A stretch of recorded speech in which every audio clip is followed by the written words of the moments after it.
All right. Hey, everybody. What is going on? We got to get this show finished on this topic and get to the real showbiz stuff, okay? I want to continue one more big story about college theater, and we're done with college theater. We're moving on to the first taste of some real showbiz attempts that I failed at. So what we're going to talk about now is something that gave me my most experience in acting ever, and it's been a couple decades since then, so I wish I had more recent work, but I don't. But it's called a little thing at Chico State that we called court theater.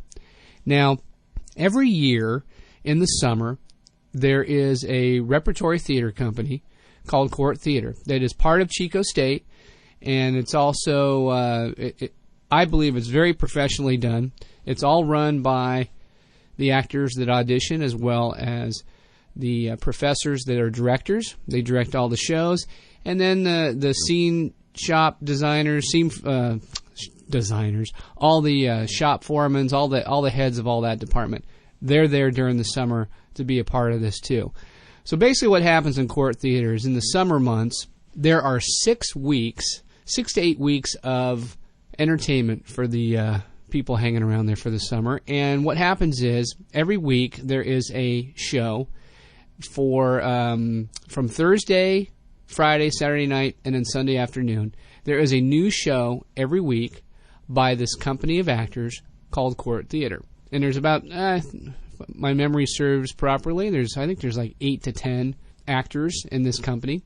The summer starts out with a musical and then 5 regular plays. Could be anything from like a Neil Simon play, modern comedy, to a period piece. It just all depends what they got going. They try to do a variety, a little something for everybody. But when I first got in the theater department and I heard about this court theater, I just thought that, wow, that's just, I don't know how I could ever be a part of that. And that is something that is only for professionals, only for seniors, only for somebody who's just amazing. I just had no hopes to be a part of that. As I got further along in my acting career at school, I got to know the people that became part of the Court Theater company, and many of them returned a couple years in a row. They would do it 1 or 2, maybe even 3 times in a row. So I would stay in the summer months after school got out, and I would see some of these plays. Now, these were just outstanding productions, and I was like, wow, you know what? I could maybe be a part of this. Well, I never really had the courage to do that until the year that I was in Charlie the Chicken. Because by the time that happened, I had that one-act play and another one-act play, maybe 2, behind my belt and on my belt, inside of around my belt, under my belt, in my belt, somewhere around there, maybe in my back pocket. So I wanted to be a part of this, and I said, all right, this is the year I'm going to do it. So after Charlie the Chicken was over, and I remember telling you guys that one of my professors, Ted Wendt, who was my first director I ever worked with and teacher for many classes, and harassed me about Charlie the Chicken, and then afterwards said, hey, you know what, you did a great job. Well, I overheard him talking to one of the other directors one day in the scene shop. They were hanging out there, and I was walking by, and he had commented to this other director. He says, did you see Larry and Charlie? He's like, I haven't seen it. He goes, you got to see this. I'll tell you what, if he auditions for Court Theater, he's going to get in. Now, what a perfect thing to overhear, right? And I was like, whoa, that's really nice to say. So I kind of got a little cocky, though nobody saw that, but I kind of felt that way, where I was like, well, this is the year for me, baby. I'm going to audition for this thing, and I'm going to get in just because of the fact that he said I would. So what happens with the Court Theater is like everybody, I don't say everybody, but everybody that's really pursuing acting tries out for this every year. And a lot of people from the music department come over because there is a musical in the beginning. And you have to prepare for this. And it's not to be taken lightly, I found out later on. And here's one of my first mistakes, how not to succeed. Another one, I keep saying this is my first one, but really, you really got to be prepared for anything you audition for, or if you're an artist and you're submitting art for something, or a designer or anything, and you're bringing your pieces of your work before somebody, you better have it polished, shiny, looking its best if you want them to consider you for the job. And that goes with acting, obviously. You don't just show up because, look at me, I'm so great, you should just give me the job, right? I had talked quite a while back about how Ted had put me in a production of Shakespeare's Macbeth. Now, I was a horrible Shakespearean actor. I'm horrible at it. It doesn't come naturally to me. I don't have a voice for it.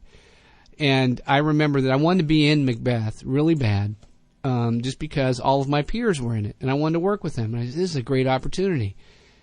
So my audition was horrible. I didn't prepare well, and if that was a professional audition with people that didn't know me, I just would have said thank you, come back, or don't come back. Actually, thank you, don't let the door hit you on the way out. But Ted said, you know what, I know you're trying hard, and I know you can do it. If I give you a couple lines, you'll do good with that. So there was one example. I didn't prepare properly. I just thought I'd get in. Well, same thing kind of happened again. You think I would have learned my lesson, although Macbeth came after this, so I can't really say I learned a lesson from something that I hadn't done yet. But so for court theater, for the audition piece, you had to have 2 monologues that I think equaled 5 minutes total between the two. They had to be contrasting monologues, which means pretty much a serious piece and then a comedy. And you had to prepare a song. And that's the part that I did not take seriously. I figured I could just be funny and do some comedy song, and that would get by. Now, there's people that are auditioning with stuff from Cats and all these different musicals, and all you had was a piano player. So it wasn't like there was any type of accompaniment other than a piano player. Now, I didn't know where to get music. I mean, obviously like a music store, but I was like, I don't know what to do, what to get, and I was thinking about what silly song could I sing that where I could just kind of be funny, almost talk the song, if that makes sense. Not rap it, but I mean talk it. So I was thinking about The Wizard of Oz and the song If I Only Had a Brain. And I'm a skinny guy. I kind of look like a scarecrow. I could walk around and flop my arms around and sing If I Only Had a Brain. Well, I couldn't find any sheet music for it. And I'm like, well, how am I going to do this? I said, well, the song's simple enough. I'll just do it a cappella. If I just have the piano player hit me the note that I need to get started off on, I'll be okay. So I figured that out. I said, okay, it's going to be a D or whatever the note was, and she'll cue me in. So I memorized the words, and I walked around the house, and I sang the song, and I said, okay, that's it, I got it. I rehearsed my 2 monologues, which one of them I had been performing in a class several times for like a year. And so everybody had seen this monologue before, so I said, all right, I'm going to use it, which was a mistake just in the sense that everybody's seen it. I'd been coached on it. It's nothing new. So that was I should not have done that. And then the other monologue I found in a play, actually a book of monologues pulled from different plays. And this monologue was just too weird. It was like, I can't even I don't remember what it was about, but it was so weird that like people were kind of looking at me going, what is going on here? So it comes time for the audition, and I do the one that everybody has seen before, and it went well because I just knew it so well. And that was the funny one. The second one that was weird, I did it well. It was kind of creepy. I don't even remember what it was, but it was just it was weird, but it was contrasting, so it was quite the opposite. So here comes the song. Now, I'm like, all right, here we go. And the piano player, she was so sweet. She goes, do you have the music? And I said, no, I'm going to sing it a cappella. And everybody kind of went, okay. And I said, I just need a note. So she hits the note, and I start to sing If I Only Had a Brain. Now, here's the funny thing. I'm not even though I'm a drummer, I really can't do choreography, and I can't dance and stuff like that. So I was like, what am I going to do? Flop around. And there's a part, he says, I would not be just a nothing. My head all full of stuffing. My heart all full of pain. Okay? Well, So when I said the words, I would not be just a nothing, my head all full of stuff, and I was going to point to my head. And then when it comes time to point to my heart, I was going to put my hands over my heart. Really cheesy, very unoriginal. Well, just being nervous and not paying attention, when I said my brain all full of stuffing, I put my hands on my heart, and then my heart full all of pain, I pointed to my head. Not knowing that, everybody just started laughing hysterically. And then when I was all done, it was kind of like, it wasn't like it was a great performance, but it was just kind of funny. And I got into court theater. But the weirdest thing is that none of the stuff I did went together well. And I didn't really prepare well because I was thinking I was just going to get in. And so, obviously, this is a no-brainer for you guys. Please prepare whatever it is when you're going to audition, whether it's acting or, like I said, music or anything like that where you have to present something. You got to just put your all into it and take it seriously, even if it's in a little town where, because court theater actually was a pretty huge thing. It was almost, every show could possibly sell out every week. It was just a great turnout of like 200 people a night, and that's a fun show. I mean, to be able to do that professionally, what a dream. Here's the fun thing about court theater. That's all you do all day long is you get to be an actor. How cool is that? So for 6 to 8 weeks, that's all I did for like 12 to 16 hours a day. And so it was just like, talk about immersing yourself. Because you think about this. You're doing 6 full-length shows in 8 weeks. So here's how it worked. The first week of rehearsals, we did our read-throughs of the first 2 plays we were going to do. During the morning, starting at like 7 in the morning, we would start building the sets. Now, it's not like the Little Rascals where we're building these little fake sets and all this. These were really nice sets that were designed, watercolor renderings, and all put together by professionals in our scene shop, but we assisted in the lighter stuff. But we got to have our hands in on it because that was part of being in court theater, was you get to have the experience of building the sets, being a part of that. Some people worked in the wardrobe, different things where you got to have your hand in a little bit of all of that. So we would do that in the morning, and then after lunch, we would start rehearsing and blocking a play that was going to be up in about a week and a half. And then in the evening, we would rehearse a play that was going to be up in 2 weeks. So finally, when it comes time to do the first show, here's what's, so I can't imagine doing this again. But in the morning, you're doing a read-through for a show that's coming up in 2 weeks, or you're blocking and rehearsing. In the afternoon, you're rehearsing the show that's going up in a week, and then at night, you're performing the current show. And then the next week, you start over. So you would do this all week long. It was, I think we worked, it seems like it was 7 days a week, but I think we had, I don't even think we had any time off. I can't even remember. But it was so much fun. So you would start in the morning and at 7 and get done once a show was up, like at midnight or 1 in the morning. So you would work the wardrobe. Now, if you weren't acting in that show, you weren't in every single show. If you weren't acting in it, then you were probably either the assistant director on it, one of the stage managers. You were doing backstage stuff. And all of this takes place in that theater in the round, the arena theater that I did Charlie in, and in September Woods. So that was my favorite place to be because in the court theater, it's such an intimate setting. It's not like you're wearing a bunch of huge makeup and everybody's right there in your face. So it's almost like doing a sitcom in the sense of the audience, right? But they're all around you on 4 sides.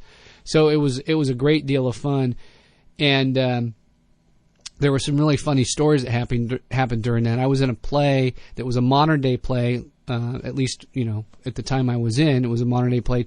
It takes place during the '84 Olympics, and it's almost like a sitcom more than a play. The guys that wrote the play actually were sitcom writers. I think they wrote MASH for MASH and all that stuff. But anyways, in this play, I play a TV producer, and I have a buddy or next door neighbor who's very eccentric. And in this play, he comes over to visit, and I'm supposed to ask him what does he want to drink. And I say, I'm just going to get you a beer. And I'm supposed to walk off stage through those little curtains and go get 2 beers. Now, the way that they would do this with the beer is we would have beer cans that we would puncture a hole in the top and a very small hole and drain the beer out, then fill it up with water.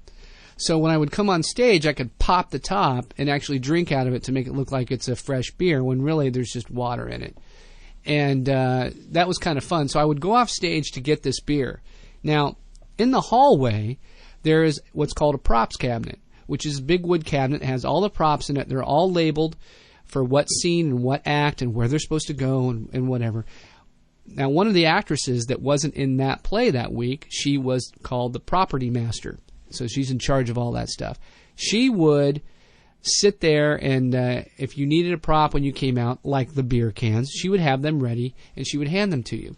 Well, 2 nights in a row, when I go to get the beer, she's not there. And I would run out in the hallway and I'm yelling, "Where's the beer? Where's the beer?" And finally somebody found it or whatever. I can't remember what the reason was why she kept forgetting to put it there. I think it was because the way the beer was prepped, she forgot to put the prepped beer cans back in. I grabbed the beer cans and I would run back to the stage and I'd bust through the curtain, but I'd have to walk in really nice and casual, like I just came in from the kitchen in my house. But I'm totally hot and like out of breath, and it was actually kind of funny. It happened 2 nights in a row. Another funny thing that happened 2 nights in a row again was in the opening scene. I'm packing my suitcase to go on a trip, and my friend, the neighbor, is over, and we're talking. Well, while we're talking, I'm supposed to get interrupted by the phone ringing. And I'm supposed to say, "Hang on a second." I pick up the phone, and I have this conversation with, I don't know who it is, and the phone doesn't ring. So the first night, the phone doesn't ring. We're talking. Now, what happens is I'm supposed to get interrupted by the phone, right? Which means technically I don't have any more lines left. So with that said, I had to think quick. And I'm like, "Hey, you know what, Barry? I got to make a phone call." His name was Barry. Now I remember it. So I go over there and I pick up the phone and I make the phone call. Now I have to reverse the way I'm talking on the phone because instead of the guy calling me, I'm calling him. So I had to ad lib to get the conversation going so that it would be natural and I can get the lines out that I needed to say. Very stressful. Second night, the phone doesn't ring again. And I forgot how I got out of that one, but it was almost the same thing.